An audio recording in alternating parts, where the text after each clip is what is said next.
நீலகிரி மாவட்டம் அவ்வூர் கிராம ஆரம்ப பள்ளியின் கிணற்றை மூடியதற்கும் பள்ளி ஆசிரியர்களை பணியிட மாற்றம் செய்ததை கண்டித்தும் பள்ளி மாணவர்களை அனுப்பாமல் பெற்றோர் நூதன போராட்டத்தில் ஈடுபட்டனர்.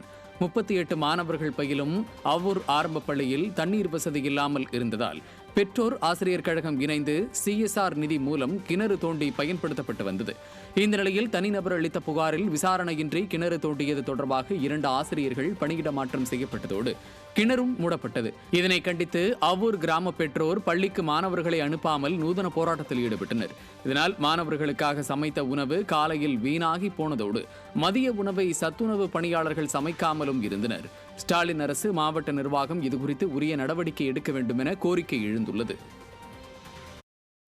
நிறைய முடியாத பிள்ளைகள் மலைவாழ் மக்கள் ட்ரைபல் எல்லாம் படிக்கிறாங்க.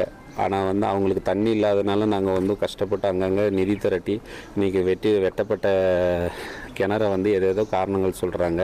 நான் பஞ்சாயத்து தலைவராக இருக்கும்போது தான் என்னோடய மேற்பார்வையில் தான் இது வெட்டினாங்க. அன்றைக்கி நான் ஒரு சூழ்நிலை வெளியூர் போக வேண்டியதுனால ஆர்டர் கொடுக்க முடியாமல் போயிடுச்சு, இங்கே நிர்வாக சிக்கல் இருக்கிறதுனால.